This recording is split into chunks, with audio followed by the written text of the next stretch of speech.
સ્વામિનારાયણ સાક્ષાત્ અક્ષર પુરુષોત્તમ સર્વેભ્યઃ પરમં શાંતિં આનંદં સુખમર્પયેત. શ્રી સ્વામિનારાયણ ભગવાનની જય. શ્રી અક્ષર પુરુષોત્તમ મહારાજની જય. શ્રી ગુણાતીતાનંદ સ્વામી મહારાજની જય. શ્રી પ્રમુખ સ્વામી મહારાજની જય. શ્રી મહંત સ્વામી મહારાજની જય. પ્રગટ ગુરુ હરિ પરમ પૂજ્ય મહંત સ્વામી મહારાજની આજ્ઞા અને આશીર્વાદથી આપણે બધાએ ધનુર્માસ અંતર્ગત નિત્ય પ્રાતઃ કથાનો લાભ લઈ રહ્યા છીએ. આજે આપણા માટે 2024ની સાલનો પ્રથમ દિવસ અને પ્રથમ મહિનો એટલે 1/1/24 અને સોમવારનો મહાપવિત્ર દિવસ છે અને 100112મી સભા થાય છે. કહત હૈ સહજાનંદ એ વિષય ઉપર 763મો દિવસ થાય છે. ભગવાન સ્વામિનારાયણ ગરડા પ્રથમ પ્રકરણના 50ના વચનામૃતની અંદર આપણને અદ્ભુત વાત કરે છે કે અતિશય કુશાગ્ર બુદ્ધિવાળો હોય એને બ્રહ્મની પ્રાપ્તિ થાય. કહેતા પરબ્રહ્મને પામે. કુશાગ્ર બુદ્ધિવાળો હોય અને તે સંસાર વ્યવહારની અંદર બહુ જાણતો હોય તેને કુશાગ્ર બુદ્ધિવાળો કહેવાય કે નહીં? આવો એક પ્રશ્ન આપણને ભગવાન સ્વામિનારાયણે પૂછ્યો છે અને સંતો એના પ્રશ્નનો ઉત્તર આપવા માટે પ્રયત્ન કરે છે પણ એ ઉત્તર થતો નથી. પરંતુ આગળ મહારાજ વાત કરતા કહે છે કે અથવા તો શાસ્ત્ર પુરાણના અર્થને બહુ જાણતો હોય તેની કહેવાય કે નહીં?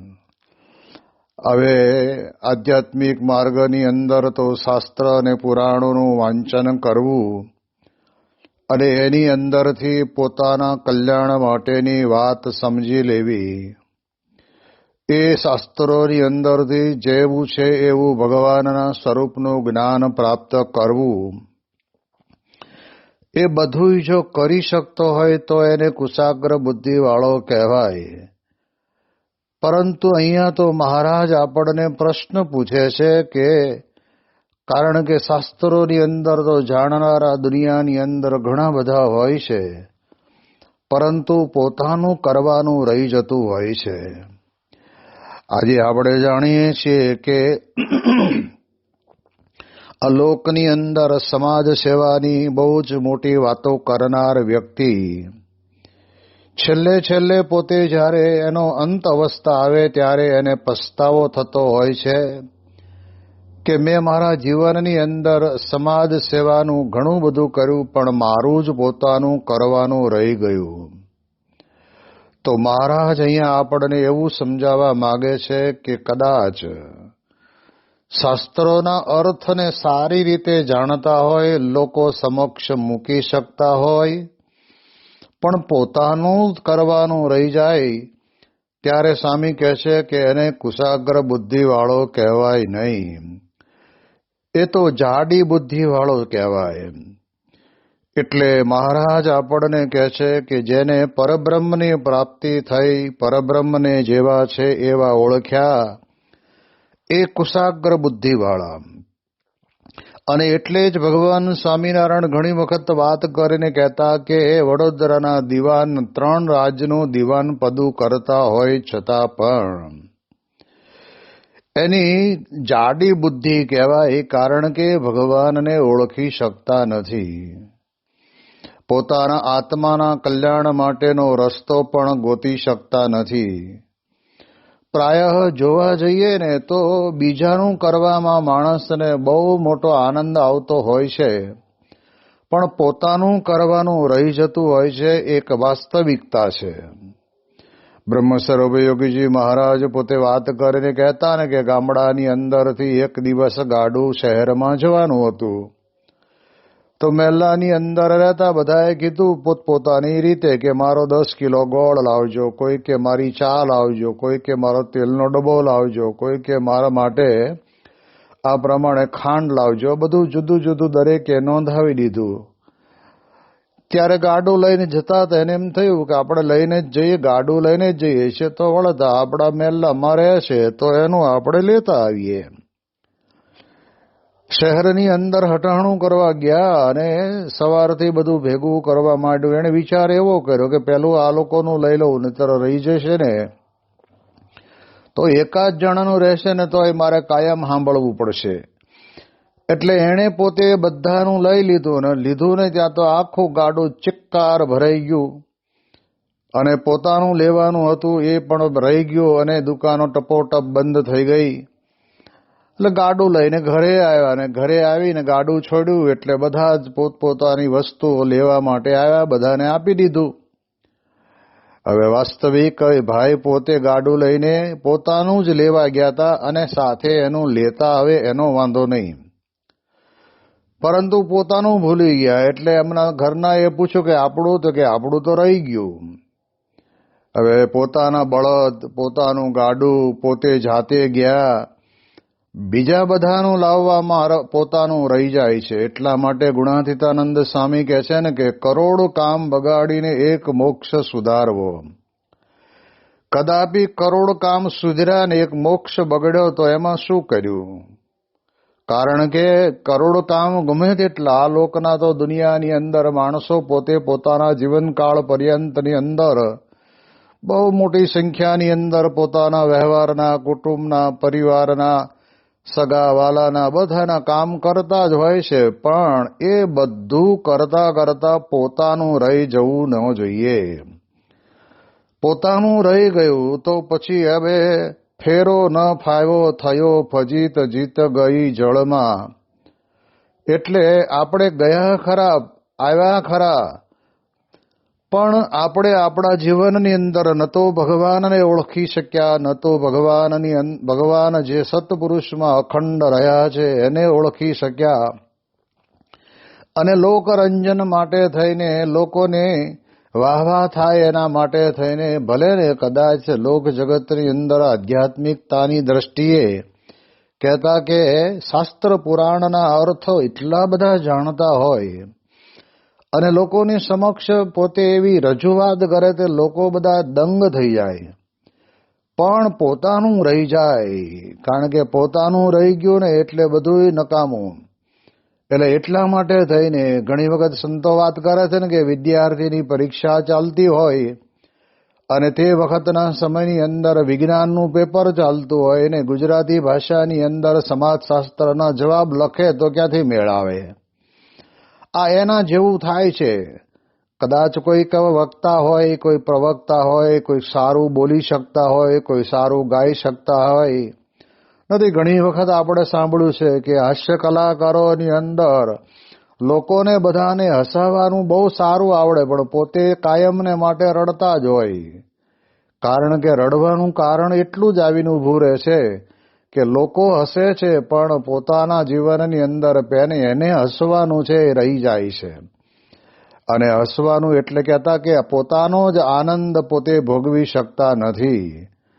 આપણી પાસે આંતરિક આત્માનો અને પરમાત્માનો અપાર આનંદ પડ્યો છે, પણ એને વિસારી દઈએ છીએ, એમાં આપણું મન લાગતું નથી અને જગત સંબંધી પદાર્થોની અંદર મન લાગે છે એટલે આપણે આપણું કંઈ કરી શકતા નથી. એટલે શાસ્ત્ર પુરાણના અર્થ નહીં કરનારા તો તમે જુઓ તો એટલા બધા અત્યારે આપણને જોવા મળે, માણવા મળે, સાંભળવા મળે, પરંતુ અંતરદ્રષ્ટિ કરીને આપણે જોઈએ અને એ પણ જોવે ને તો ખબર પડે કે આ બધું કરું છું પણ મારું શું? એ જ્યારે પોતાના જીવનની અંદર એને સમજાય તો કહે છે કે એને બ્રહ્મ કહેતા પરબ્રહ્મની પ્રાપ્તિ થાય, તો એને કુશાગ્ર બુદ્ધિવાળો કહેવાય, નહીતર તો જાડી બુદ્ધિવાળા છે જ.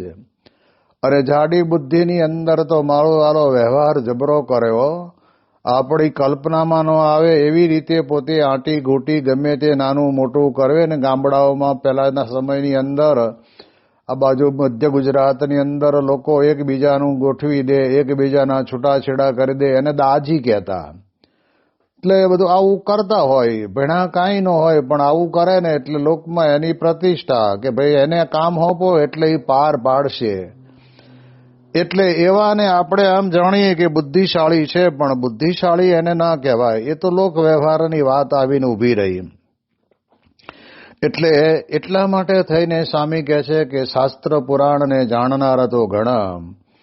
જેમ મહારાજે ગરડાની અંદર દીનાનાથ ભટ્ટને તો ભગવાન સ્વામિનારાયણનો યોગ થયો હતો, ભગવાન સ્વામિનારાયણના ભક્ત હતા, પણ છતાંય એ ભાગવતના 18,000 શ્લોક એને પોતાને કંઠસ્થ હતા, મોઢે કરેલા હતા.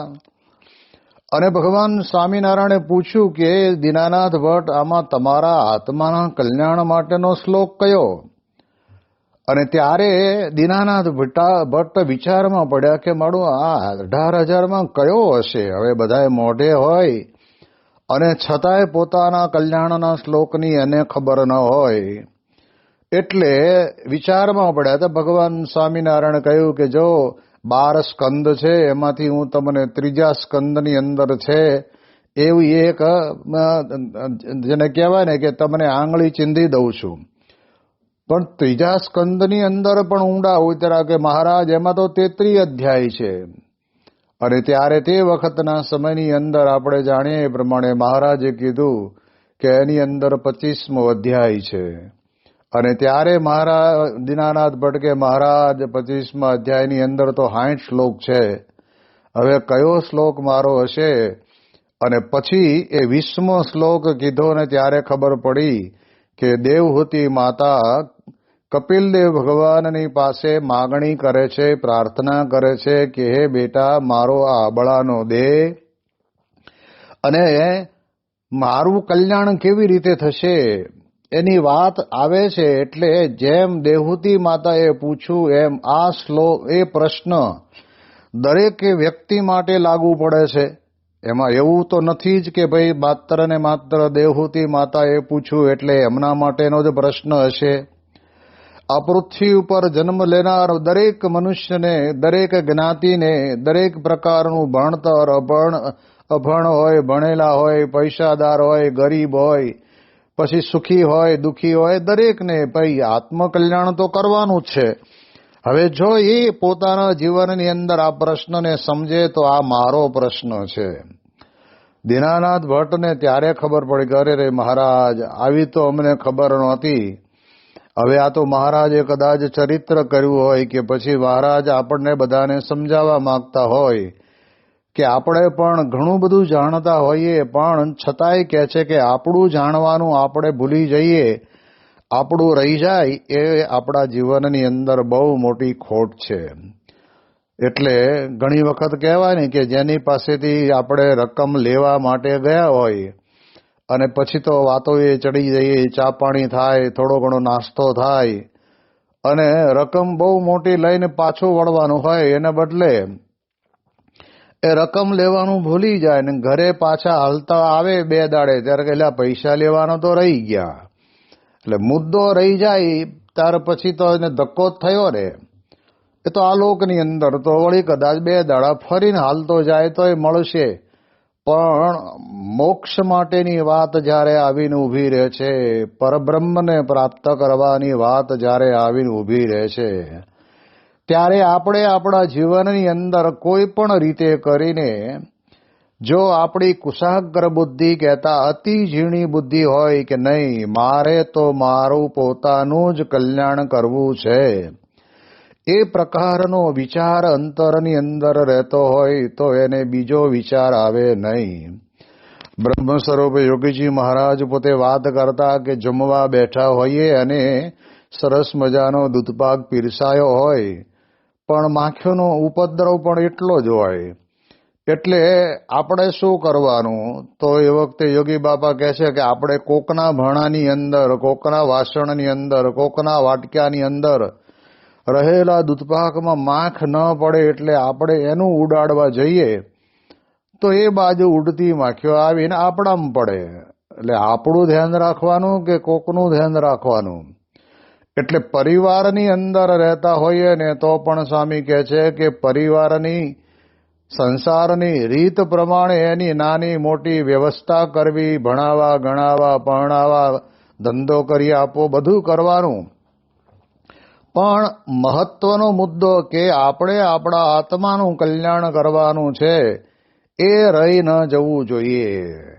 ભલે આપણે સત્સંગી છીએ એટલે આપણે ઘરની અંદર પરિવારમાં બધાને ભેગા બેસાડીને ઘર સભા કરીને આપણે વાતો કરીએ, પણ એ કરતા કરતા પણ ઘણી વખત બે બાજુ વૃત્તિ રહે. એટલે ઓલું કોઈ ભક્ત કવિએ લખ્યું છે ને કે ભાંડ ભવાઈને ભૂંગળ વાગે તા પણ તૈયાર થાય. જ્યારે ભગવાનની કથા વાર્તા થતી હોય ત્યારે હરે હરે કરે અને પાછા જ્યાં આવું બધું ચાલતું હોય ત્યાં આગળ જઈને પાછા વાહ વાહ કરે. તો સ્વામી કહે છે કે એમાંથી ક્યાં એને એકય વસ્તુ પકડાણી છે. એટલે મહારાજ અહીંયા આગળ આપણને બુદ્ધિશાળી ક્યારે કહેશે? તો આપણે આપણા આત્માના કલ્યાણ માટે શું કરવાનું? તો મહારાજે વચનામૃતની અંદર સ્પષ્ટપણે કીધું. મહારાજ કે 4 વેદ ખટશાસ્ત્ર 18 પુરાણ એ આદિકની અંદર એક જ વાર્તા છે કે ભગવાન અને ભગવાનના સંત એ જ કલ્યાણકારી છે. આ સમજવાનું છે. પછી ગમે તેવું નાનો મોટો અભણ હોય, ભણેલો હોય, પૈસાદાર હોય, ગરીબ હોય કે પછી આ લોકની અંદર જ્ઞાતિની દ્રષ્ટિએ ગમે તે હોય, પણ એને સમજવાનું તો આટલું જ છે કે મારા કલ્યાણને અર્થે આ પૃથ્વી ઉપર હું પોતે વ્યક્તિગત ગમે તેટલા સાધન કરીશ તો પણ કહેવાય છે કે એ સાધન વડે કરીને મારી મુક્તિ નથી. મુક્તિ તો માત્ર ને માત્ર આવા સંતના સમાગમે કરીને જેવું છે એવું ભગવાનના સ્વરૂપનું જ્ઞાન થશે અને એ ભગવાન આ લોકની અંદર પ્રગટ થઈને 49 વર્ષ રહ્યા ને પછી ગયા એમ નહીં. એ વર્તમાન સમયની અંદર પણ જેમ હું આ પૃથ્વી ઉપર હાલું, ચાલું, બોલું, ખાઉં, પીવું, રાત્રે સૂઈ જાઉં, સવારે ઉઠું, જે ક્રિયા કરું છું એવી જ ક્રિયા મારા ઈષ્ટદેવ ભગવાન સ્વામિનારાયણ પણ આ લોકની અંદર એવા પરમ એકાંતિક સત્પુરુષને વિશે અખંડ રહીને કરે છે. આ કોઈ નાના છોકરાને સમજાવવા માટેની એ વાતો નથી. મહારાજે વચનામૃતની અંદર અપરંપાર લખ્યું છે. આપણે જોઈએ સારંગપુરનું 7મું વચનામૃતની અંદર ભગવાન સ્વામિનારાયણ પોતે આપણને ભાગવતની પ્રથમ સ્કંદની કથા વંચાવવાનો આરંભ કર્યો અને એની અંદર જે વાત આવી એ વાતને વિશે મહારાજ નિરૂપણ કરીને કહે છે. મહારાજ કે મનોમય ચક્રની ધારા જ્યાં કુંઠિત થાય ત્યાં નૈમિષારણ્ય ક્ષેત્ર જાણવું. જેમ આપણે જાણીએ છીએ કે કૌરવ અને પાંડવોનું યુદ્ધ થવાનું હતું તો એક વિચાર એટલો સારો આવ્યો કે એવી જગ્યાએ કરીએ કે જેથી કરીને ભલે કદાચ મૃત્યુ પામે પણ એની સદગતિ થાય. અને એટલા જ માટે થઈને કુરુક્ષેત્રની અંદર આ યુદ્ધ કરવાનું નક્કી પણ કર્યું. પણ કેવી રીતે? તો ભગવાન કહે છે કે આ મારું સુદર્શન ચક્ર છે, એને હું છૂટું મૂકું છું. ફરતું ફરતું ફરતું ફરતું જ્યાં જઈને સ્થિર થશે ને ત્યાં સમજી લેવાનું કે અહીંયા આગળ યુદ્ધ કરવાનું છે. અને કુરુક્ષેત્રને વિશે સ્થિર થયું. એમ આપણને એક એના પ્રસંગ દ્વારા મહારાજ સમજાવે છે કે જ્યાં મનોમય ચક્રની ધારા કુંઠિત થાય. એટલે ગુણાતીતાનંદ સ્વામી કહે છે ને કે મનનું ચક્ર તો કેવું મહાવિચિત્ર છે. આપણી ના અત્યારે આધુનિક જમાનાની અંદર પણ જેટલી ગાડીઓ બહાર પડે છે એ ગાડીની અંદર પણ એની સ્પીડનો કિલોમીટરનો કાંટો મૂકેલો હોય. તો વધારે સારામાં સારો રોડ હોય તો 150 કિલોમીટર 200 કિલોમીટર કદાચ ગાડી દોડે. પરંતુ કહે છે કે એનાથી વધારે તો દોડી શકે નહીં. એ કલાકમાં જ્યારે સંતો વાત કરે છે કે મનની ગતિ એટલી બધી છે કે સેકન્ડની અંદર કોઈ અમેરિકા ગયું હોય, કોઈ લંડન ગયું હોય, કે પછી કોઈ ઓસ્ટ્રેલિયાની અંદર પોતાના દીકરા દીકરી રહેતા હોય ને ત્યાં ગયા હોય, ખાલી કોઈક એમ બોલે જ કે ભાઈ અમેરિકા, તો તરત જ એલએ દેખાય, તરત કેલિફોર્નિયા દેખાય, તરત સાન હોજે દેખાય, તરત સાન ફ્રાન્સિસ્કો દેખાય. એ તરત જ ત્યાં પહોંચ્યા સમજી લેવાનું. હવે જેમ કહેવાય છે ને, ઘણી વખત ડોક્ટર સ્વામી વાત કરે છે કે મનની ગતિ કેટલી, તો કોઈકે કહ્યું કે આ સૂર્યના પ્રકાશની જેટલી ગતિ એટલી ગતિ. ત્યારે એ છોકરાએ કીધું કે સ્વામી એના કરતાં પણ વધારે સ્પીડની અંદર અહીંથી 10,000 કિલોમીટર કે જેટલા કિલોમીટર થતા હોય ત્યાં પહોંચી જાય છે. એટલે મન છે ને એ મનુષ્ય માત્રનું આવું ભટકતું મન, હવે એમાં નક્કી કરવાનું છે કે મારે મારા આત્માનું કલ્યાણ કરવાનું છે. એ વાત જો જીવનની અંદર બરાબર સમજાઈ જાય ને તો પ્રયત્ન કરશે. બાકી તો આપણે 5 પેઢીથી અમારી 5મી પેઢીએ ભગવાન સ્વામિનારાયણ એમને મળેલા. ભક્ત ચિંતામણીમાં અમારી 5મી પેઢી દાદાનું નામ પણ છે. એ વાત બધી દાદાએ કર્યું, દાદાને મળ્યા, દાદા અક્ષરધામમાં ગયા, બરાબર છે. પણ આપણે અત્યારે શું, તો જેમ સ્વામી કહે છે કે દરેક વ્યક્તિને ઓક્સિજનની જરૂર પડે જ છે, એમ આપણા જીવનની અંદર પણ આપણી મુક્તિ માટે થઈને પરબ્રહ્મની પ્રાપ્તિની જરૂરિયાત છે જ. એટલે પરબ્રહ્મ જે સત્પુરુષને વિશે અખંડ રહ્યા છે એવા સંતની જરૂર છે. હવે જો એ વિચાર આપણા અંતરની અંદર આપણને બરાબર રહે તો આપણે કુશાગ્ર બુદ્ધિવાળા કહેવાઈએ. નહીતર તો સ્વામી કહે છે ને કે મન ભટક્યા જ કરશે. એટલે સારંગપુરના આ 7મા વચનામૃતની અંદર મહારાજ એમ કહે છે કે આવી રીતે જ્યાં આગળ મનોમય ચક્રની ધારા કુંઠિત થઈ જાય તે જગ્યાએ નૈમિષારણ્ય ક્ષેત્ર જાણવું. હવે આટલું તો આપણને મહારાજે કીધું, પણ તોય મહારાજ આપણા ઉપર કેવી કરુણાને દયા કરે છે. મહારાજ કે એવું નૈમિષારણ્ય ક્ષેત્ર એટલે શું? તો અત્યારે તો નૈમિષારણ્ય ક્ષેત્રની અંદર આપણે કુરુક્ષેત્રમાં જઈએ તો યુદ્ધ થયું અને 5,000 વર્ષ થયા, પણ આપણા માટે એવું નૈમિષારણ્ય ક્ષેત્ર કયું? તો મહારાજ કહે છે કે જ્યાં ભગવાનના પરમ એકાંતિક સંત રહેતા હોય ત્યાં નૈમિષારણ્ય ક્ષેત્ર જાણવું અને ત્યાં જ અતિ દ્રઢ મન કરીને રહેવું અને જે સુકૃત કરવા, જેને જપ તપ તીરથ વ્રત દાન યોગ યજ્ઞ જે કંઈ કરવું એ બધું ત્યાં અતિ દ્રઢ મન કરીને રહીને કરવું, તો આપણું છે કે કલ્યાણ થવામાં બાકી રહે નહીં. જો કેટલો સરળ રસ્તો ભગવાન સ્વામિનારાયણે આપણને બતાવ્યો છે. એટલે આપણી બુદ્ધિ, ખરેખર આપણે બુદ્ધિથી કોઈ પણ દિવસ ક્યારે પણ કોઈ સંતને આપણે માપી નહીં શકીએ. એમાં ગુણાતીત સત્પુરુષને તો આપણે પામી શકાય એવું છે જ નહીં. ગુણાતીતાનંદ સ્વામીએ કહ્યું ને કે ભગવાન કૃપા કરીને પોતાનું સ્વરૂપ આપણને ઓળખાવે ત્યારે જ ઓળખાય એમ છે, બાકી આપણે આપણી રીતે ઓળખી શકીએ એમ છીએ નહીં.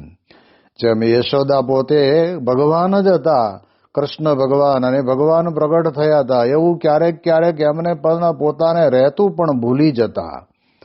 અને ભૂલી જતા ને ત્યારે તે વખતના સમયની અંદર એમને એમ થતું કે અમારે ત્યાં જન્મેલો લાલ આ બધા ગોવાળ મિત્રોની સાથે જાય છે અને રમે આનંદ કિલોલ કરે છે. એમ નહીં, પણ પોતાને ત્યાં સાક્ષાત ભગવાન લીલા પુરુષોત્તમ પોતે પ્રગટ થયા છે એવું ક્યારેક ભૂલી જવાતું. એ જે ભૂલી જવાય છે ને એમાં આટલી આપણી ખામી. કારણ કે ભગવાનને જેમ છે તેમ જાણવા માટે તો ભગવાન ક્યારેક ઐશ્વર્ય બતાવે. એટલે જ્યારે વૃંદાવનની અંદર, એટલે કહેતા ગોકુળની અંદર યમુનાના ધરાની માટી ખાધી અને ત્યારે તે વખતે એમના મિત્રોએ આવીને યશોદાને કહ્યું કે માતા, તમારા કાનાએ આજ તો યમુનાના ધરાની માટી ખાધી છે. હવે કોઈનો છોકરો માટી ખાય એ કાંઈ યોગ્ય ના કહેવાય. પણ તે વખતના સમયની અંદર આ પ્રમાણે યશોદાને ખબર પડી એટલે તરત જ કે લાવ બતાવો તારું મોઢું.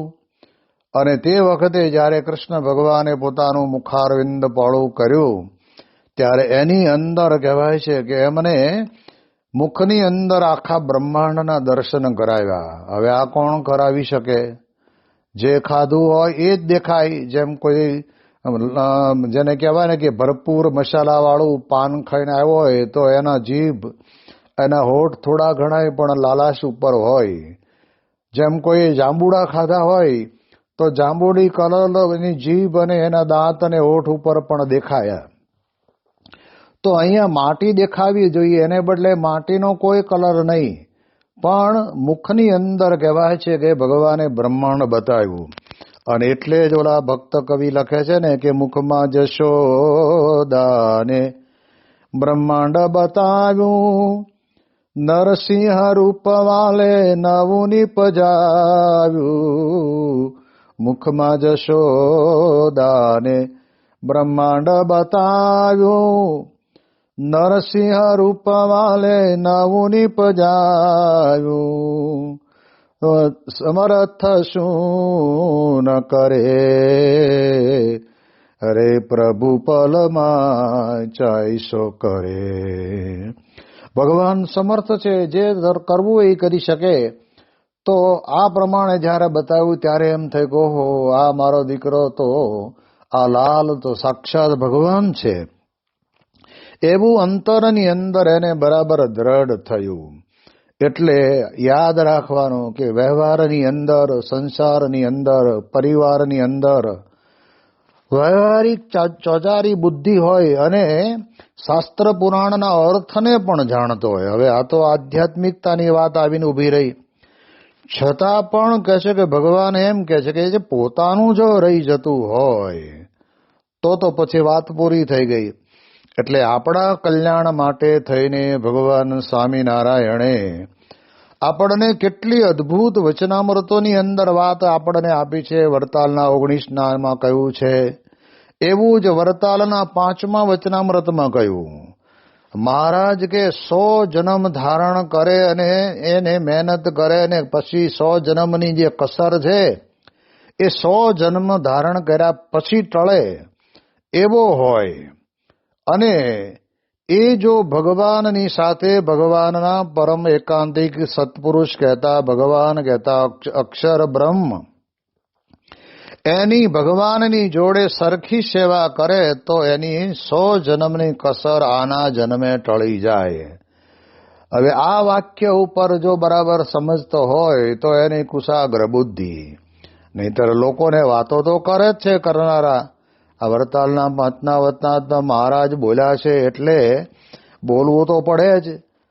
પણ સાંભળનારાને એમ થાય કે આ બોલે છે એ જ હશે, અને બોલનારને એમ થાય કે આપણા સિવાય બીજું કોણ હોય. પણ વાસ્તવિક વિચાર કરવાની જરૂર છે કે એવા ઉત્તમ ભક્ત એટલે અક્ષર બ્રહ્મ, જેને જીવ, ઈશ્વર, માયા, બ્રહ્મ અને પરબ્રહ્મની વાત કરી છે. એની અંદરથી એ બ્રહ્મ અને પરબ્રહ્મ બે માયાથી પર છે. જેને મહંત સ્વામી મહારાજે સત્સંગ દીક્ષા ગ્રંથની અંદર પણ આપણને કહ્યું છે ને કે બ્રહ્મ અને પરબ્રહ્મ માયાથી પર છે. એટલે એમની નિત્ય પૂજા કરવા અને માનસી કરવામાં કોઈ બાદ નથી.